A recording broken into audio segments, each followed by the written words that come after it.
Summary of the poem, Jazz Poem 2. An old jazz musician is standing like a black ancient mariner. His old face is wrinkled and weary. His faded blue shirt has turned dark with sweat. His stomach is hanging loosely. His jacket is torn out and his necktie is undone and dropping loosely over the jacket. His shoes are torn and are stuffed with paper to cover the holes. His rough, unshaven face shows pain. He stands alone, head down, eyes closed and ears perked. An old saxophone hangs across his chest, supported from his neck by a wire coat hanger. He gently lifts the saxophone to the parted lips, but once he starts playing music, he is no longer a black man, but a bird which gathers his wings and flies high and higher. He seems to be spreading the message of God through his music.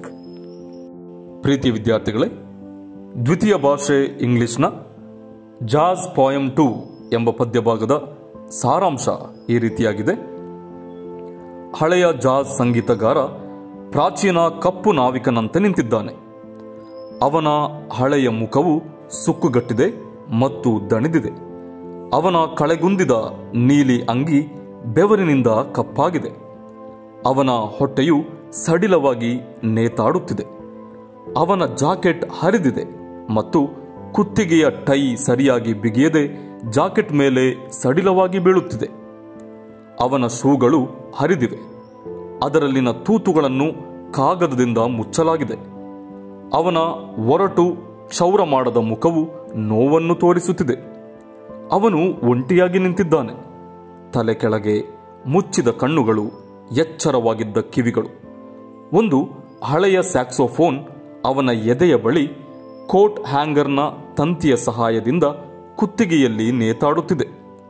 ಅವನು ಮೆಲ್ಲಗೆ ಸ್ಯಾಕ್ಸೋಫೋನನ್ನು ಎತ್ತಿ ಅಗಲಿದ ತುಟಿಯ ಬಳಿಗೆ ತರುತ್ತಾನೆ. ಆದರೆ ಒಮ್ಮೆ ಅವನು ಸಂಗೀತವನ್ನು ನುಡಿಸಲು ಪ್ರಾರಂಭಿಸಿದಾಗ ಅವನು ಕಪ್ಪು ಮನುಷ್ಯನಾಗಿ ಉಳಿಯದೆ ತನ್ನ ರೆಕ್ಕೆಗಳನ್ನು ಬಿಚ್ಚಿ ಎತ್ತರಕ್ಕೆ ಹಾರುವ ಹಕ್ಕಿಯಂತಾಗುತ್ತಾನೆ. ಅವನು ತನ್ನ ಸಂಗೀತದ ಮೂಲಕ ದೇವರ ಸಂದೇಶವನ್ನು ಸಾರುತ್ತಿರುವಂತೆ ತೋರುತ್ತದೆ.